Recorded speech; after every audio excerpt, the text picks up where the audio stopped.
All right, so we're already back with episode 9 of the What If series.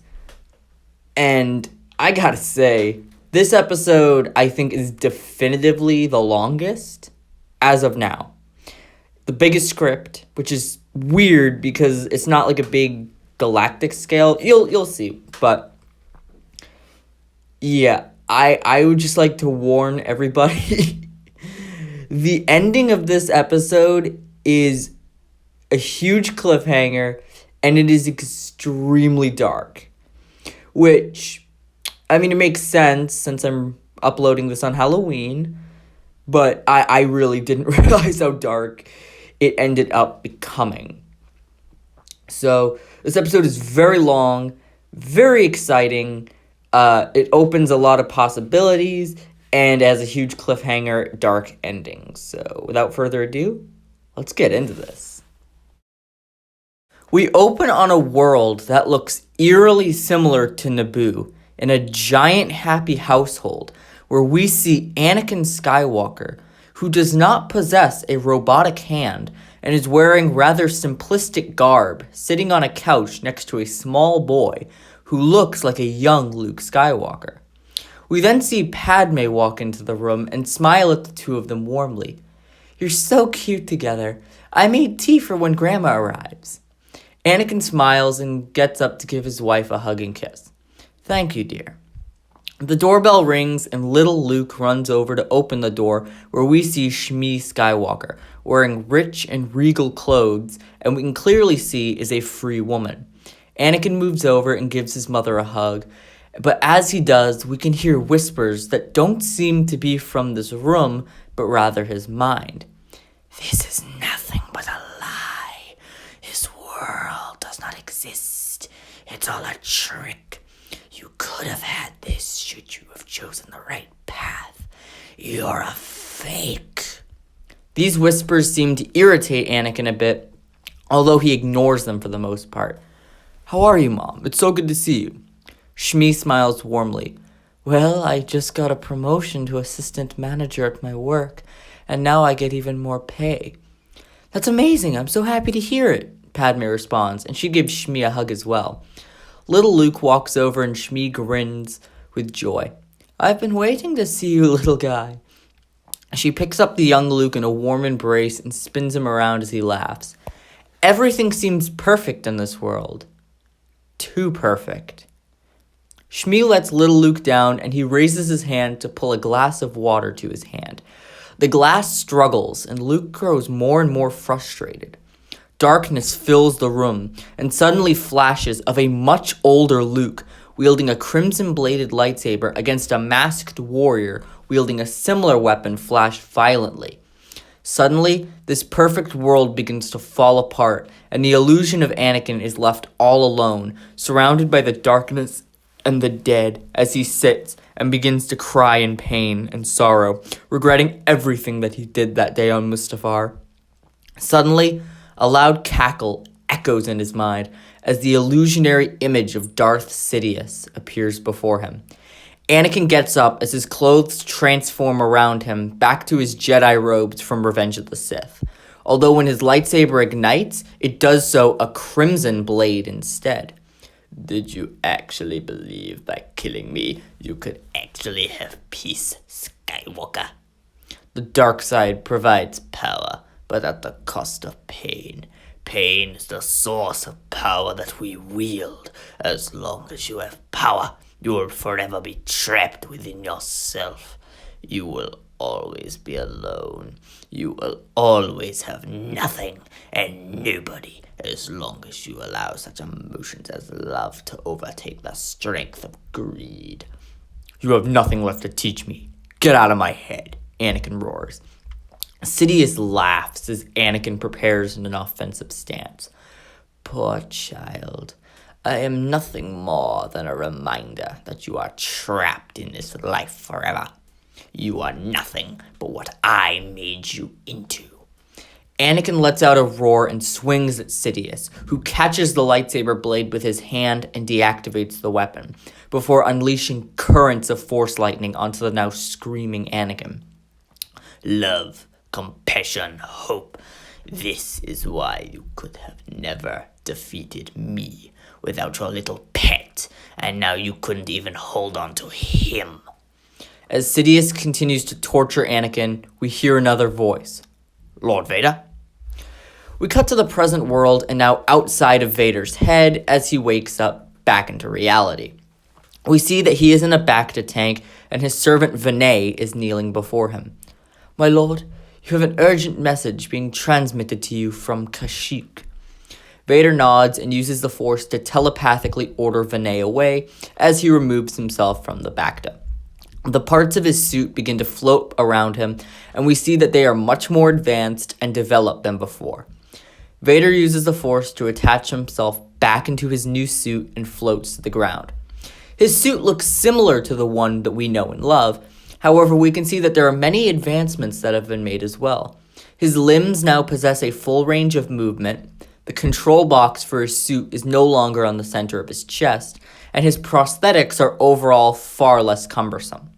He has since repaired his suit to make sure Force lightning isn't nearly as deadly of a weakness, although he could only fix that one up as just so much. He moves to the bridge of the Super Star Destroyer, the Executor, and looks at a hologram of someone who we know to be Maris Brood. Excuse me, Galactic Empire. I have a message for your Emperor. I have discovered the last of the Jedi Order, hiding out on the world of Kashyyyk. There are few, only a couple masters remaining, and I believe the Emperor's agent Starkiller is hiding them there on purpose. All of the officers turn to Vader, who simply stares out into space. Set course for Kashyyyk. We cut to Dagobah, where we see the rogue shadow flying into the atmosphere before it lands in the swamp.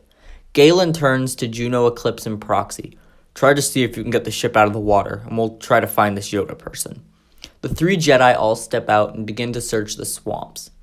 The Force is strong here, Ahsoka points out. No wonder Yoda comes to a place like this. That's not just the Force overall, Galen mutters. That is the strength of the dark side. Why would a Jedi as pure as Yoda come to a place so dark? Leia asks.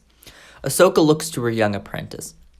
Perhaps to hide himself from the Sith, hide within the very darkness they create. As the three search around, Leia chimes into conversation. There's something about this place. I know it from somewhere, like dreams I had as a child. I feel something. Feel like what? A voice calls out as the three turn to see a small green figure who we know to be Yoda. Galen ignites his lightsaber and Ahsoka motions for him to stand down. Away, put your weapon. I mean you no harm. I am wondering, why are you here?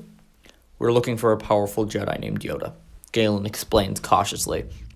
He deactivates his lightsaber, although he does keep it in his hands. Ah, Yoda. You seek Yoda. You know of him? Galen asks. Yoda nods and laughs. Take you to him, I can.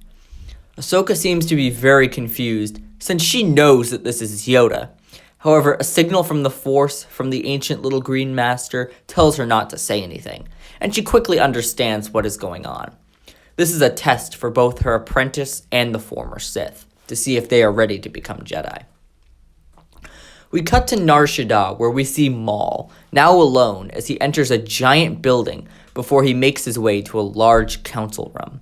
Sitting in the main seat is someone who we know to be Prince Xizor from Shadows of the Empire, next to a hologram of Jabba the Hutt. Good to see you're still alive, Maul, Xizor declares. Maul nods respectfully. Sorry to have taken your time, but I am in desperate need of more allies. My syndicate has turned on me, and I need help reclaiming my seat on the throne of Crimson Dawn. What a sob story. Don't we all seek power? Xizor mocked. Crimson Dawn was already falling apart, Maul, and with many of them against you, it would be wise to just wipe them clean and begin again. And I need the resources to build such a syndicate once again. Both Xizor and Jabba look at each other. I can offer you a small tower on the planet, although you're expected to pay me double for it. Maul nods understandingly. I need to show criminals across the planet that a new syndicate is rising to power and why they must join. I need to send a message to the entire galaxy. Words can only get you so far. You need to show them why they should follow you, Zizor reminded the Zabrak. Maul thought for a moment before an idea popped into his mind. The savages of the criminal world only follow strength. I must prove my power to everyone on the planet. Jabba, I want you to gather as many of the best bounty hunters you can and bring them to me here on this world. I will face them at once in a tournament of power and defeat them, signifying my strength. Jabba ponders for a moment. He says something in Huttese, and the translator droid explains it to Maul. The great Jabba has many hunters he can provide, although he requests you spare Fett. He is of great importance and use to him. Very well. Send as many as you can. Zizor, prepare the planet for a broadcast of this tournament. As the two nod, Maul can sense something in the Force. Now it appears I have an apprentice to deal with. We cut to a massive cantina where we see Luke playing sabacc with a bunch of random aliens. We can also see that Luke is completely intoxicated with several dirty glasses next to him. The Knights of Ren stand behind and spectate their new master. We can see that Luke is growing very frustrated since he is losing quite badly, and he's also completely intoxicated. Finally, he loses his next roll, and a random Quarren takes the last of his money. Sorry about that, pal, but you just lost nearly 7,000 credits on your first game. Get out of here. I'm not finished yet, Luke shouts as he stumbles forward into the table. The Quarren shrugs. Clearly you are. Now get out of here. Luke growls as he pulls out his lightsaber and ignites it before throwing it at the Quarren. He proceeds to use the Force to throw his lightsaber like a boomerang around the entire table, decapitating all of the sabacc players before pulling his saber back to his grip and pulling all of the currency towards himself with the Force. Everyone is now staring at Luke in horror, and several security droids arrive at the scene. Sir, I'm afraid you're under arrest. Damn right you're afraid. You're afraid of what I can do to you. Luke outstretches his hand and begins to crush the droids with the Force. He then ignites his lightsaber as more droids arrive. Knights of Ren, attack, he orders as they all spring into action, cutting down droids and any thugs that give Luke a funny look. Finally, Maul arrives and uses the Force to pull Luke's weapon to his grip and levitate him in the air as he orders the Knights of Ren to stand down. Apprentice, you cannot slaughter without thought, especially in a place that provides power such as here. Stand down now. Luke seems irritated, but somewhat understanding. No, we must prepare for a tournament. I must prove myself to the criminals of the planet, my strength, and then we will be able to create a proper syndicate to fight both Crimson Dawn and the Empire with. Luke nods as Maul lowers him back to the ground. I don't want all of my allies dead before we begin.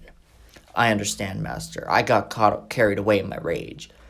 Your rage is a powerful weapon, but not when you lash out in pitiful temper tantrums. You must harness it for bigger and better things. Luke nods as he balls his fists looking at Maul. Of course, Master. We return to Dagobah, where we see Yoda, Ahsoka, Leia, and Galen all trying to fit in Yoda's hut as Yoda cooks soup for them all. Tell me, why must you be Jedi? Yoda asks, as he first turns to Leia.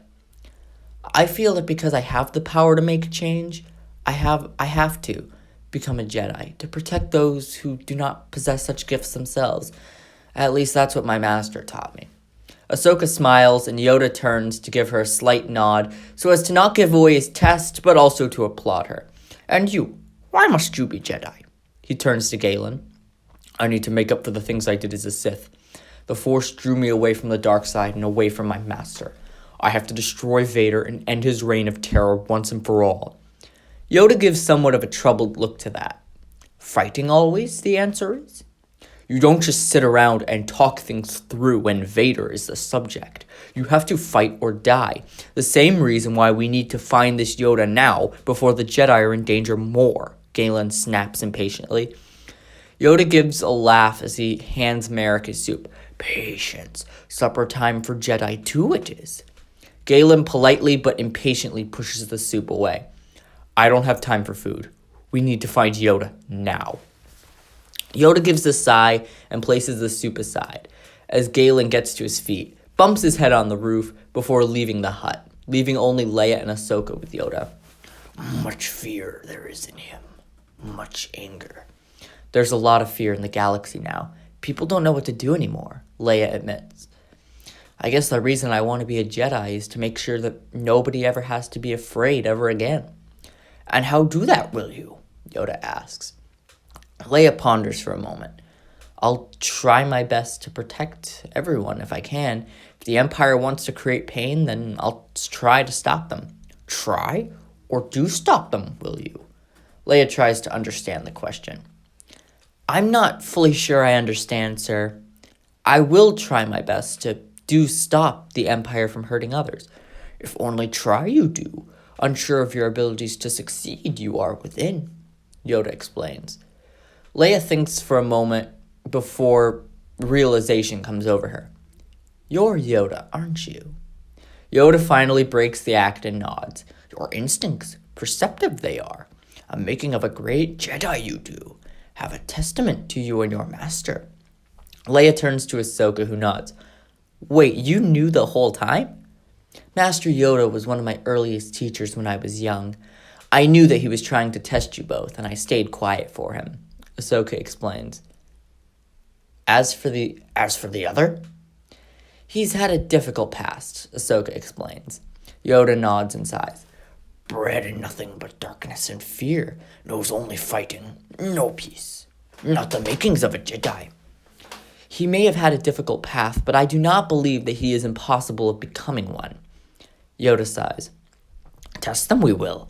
A cave, strong with the dark side, lies below. Send your apprentice there, as well as Merrick, and see their true hearts we will. Leia nods and gets to her feet before exiting the hut. She senses the dark side within the cave below. Your weapons, you will not need them. Leia hesitates, although Ahsoka's nod of the head convinces her to place her lightsaber down as Ahsoka pulls it to her with the Force. As Leia enters the cave, Yoda turns to Ahsoka. A powerful bond between you there is. Much compassion, much love in your hearts. You know who she is, don't you? Who her father is? Yoda nods. The compassion for you and your master, shared with your apprentice it is. I just want her to have the life Anakin would have wanted for her. If that is who Skywalker is still. Ahsoka raises an eyebrow. What's that supposed to mean? Skywalker only feels Vader now, believes only in pain, greed now. Someone of his nature wants his child on the path of light? Ahsoka shakes her head defiantly. I don't believe that. I believe there's still a chance for him. After the destruction and pain he has committed? Still in his heart, you believe? Yoda asks, somewhat shocked by her response. Ahsoka nods. I know who Anakin was in his heart. I know Darth Sidious twisted his good heart for sinister intentions, but Sidious is now dead, and if Anakin knew his family still remained, then maybe there's a chance. A chance for what? For those who've suffered to heal? For those who died to be resurrected? Ahsoka now realizes how much pain still haunts Yoda's heart. His mind still flashes with the deaths of thousands of Jedi who had all been so close to him, and his spirit has been shaken. I will reunite Leia with her father. I can succeed, I can fail, but I will do it. There is no try. Much emotion in you, like your master you are, Yoda reminds her. Ahsoka gives an almost casual shrug. Well, I never made that much of a Jedi anyway. A true Jedi in spirit. You always were. We cut to Leia, who is now entering the dark side cave cautiously. Suddenly, she hears screams and the sounds of lightsaber blades clashing as she races further into the cave, determined to help before she stops, seeing the body of Ahsoka collapse in a heap before her as she sees Darth Vader come around from the corner with his lightsaber ready. Father? She asks hesitantly. Vader does not make a single word and only stares, pointing his lightsaber at her chest. Vader raises his blade upwards as Leia instinctually grabs one of Ahsoka's fallen hilts, igniting the white blade to block Vader's incoming attack. They trade several more blows as Vader pushes her to the ground and moves away. The cave begins to ignite with flames as Leia looks around, hearing the screams of dozens, hundreds, thousands, all begging for her to help them. We see the faces of various figures we recognize: Tusken Raiders, Count Dooku, Mace Windu, Sindralik, the Younglings, Newt Gunray, Rowan Shrine, Kento Merrick, Anya Kuro, Eth Koth, Obi-Wan Kenobi, Thulm, Trassa, Ram Koda, and many, many others, as Leia drops to her knees in pain, begging for the visions to stop. Suddenly, a figure comes out from the shadows in a black cloak, followed by another human male with blonde hair and yellow eyes, dressed in the garb of the Sith as well. The cloaked figure removes their hood and reveals that they are a dark side version of Leia, with bright yellow eyes. All is pain you tried to stop, but it's impossible, because pain is all that matters in our bloodline. We are all destined to be one with evil. You cannot stop that. Leia cries out in anger as she thrusts forward, plunging Ahsoka's blade into the dark Leia's heart, who laughs maniacally as her spirit thrusts herself into Leia, before we cut to a dark Leia sitting on a throne of power besides her father and this blonde male, who we know to be Luke, although Leia doesn't know it yet herself. Force lightning is sparking from her fingertips, and the three are surrounded by nothing but fear and dead men. Darkseid reigns supreme, and nothing can stand in the way of it. No. Leia would be the one to stand in the way of it. She pushes herself out of the vision and gets to her feet, throwing Ahsoka's saber hilt away and standing tall before the dark version of herself as Luke and Vader stand beside it. I won't give in to my pain or my hatred for your evils. No matter how many you make suffer, I will defend them. No matter what, because it is the right thing to do, and if I can't, then I'll die in their name. The dark vision begins to scream as all three vanish into thin air and Leia is left alone. She walks out of the cave to see Yoda and Ahsoka, looking at her proudly. A great Jedi, you may yet become, young one. We cut back to Nar Shaddaa, where we see Maul, now standing in a massive arena ring with thousands of spectators, including Luke and the Knights of Ren. Zizor and Maul begin a hollow broadcast as Maul starts talking. Criminals, scoundrels, smugglers, and bounty hunters alike. Today is the beginning of a new age for a syndicate of power, and we need your support. To show the strength provided by the syndicate, I will face the best of the bounty hunters the galaxy has to offer. Unleash my enemies, Maul orders. Zizor nods as we see several bounty hunters surround Maul. Boba Fett, Dengar, Bosk, Fennec Shand, Sugi, Embo, and IG-88 all arrive as Maul continues his broadcast. This is the birth of the Shadow's Blade. Maul looks around to see the various bounty hunters completely surrounding him before he gathers his strength and unleashes a wave of force power that sends all of the hunters flying backwards. Maul ignites his saber staff. All of the bounty hunters open fire as Maul deflects everything coming at him, allowing the dark side to completely overtake him. Boba is by far the best shot, and Maul can see this.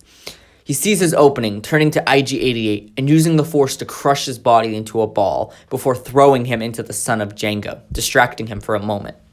Bosk tackles the rogue Sith to the ground as Fennec attempts to snipe his head off. Maul throws Bosk off of him and into Fennec's shot, killing the Trandoshan, before Maul throws Bosk on top of her and ignites his lightsaber, throwing it towards them and decapitating both of them. Sugi rushes in with her knife as Maul attempts to pull his saber back. Boba has since dealt with the distraction and lands a shot on Maul's shoulder. The Zabrak digs deep and grabs Sugi's arm and crushes it as he claims the bounty hunter's knife and chucks it towards Dengar before pushing Sugi away and reclaiming his lightsaber. Forced to deflect an insane barrage of blaster fire, Dengar attempts to throw several grenades at Maul, who uses the Force to throw them towards Boba, who flies upwards with his jetpack, although he is caught off guard by the shockwave created by the blasts. Using the opportunity, Maul grabs Sugi's knife with the Force and thrusts it into Dengar's chest. before jumping into the air and slashing the charging Suji in half with his lightsaber. Now it is only Boba Fett and Maul left, and the battle rages, with both throwing everything they have. Boba fires rockets, throws grenades, and even lands a few times to land several physical blows against the Zabrak. Maul presses forward and fights back, deflecting the bounty hunter's blaster fire and evading his explosives. Boba lands and unleashes the giant rocket on his jetpack as Maul uses all the strength he has left to catch it and throw it back.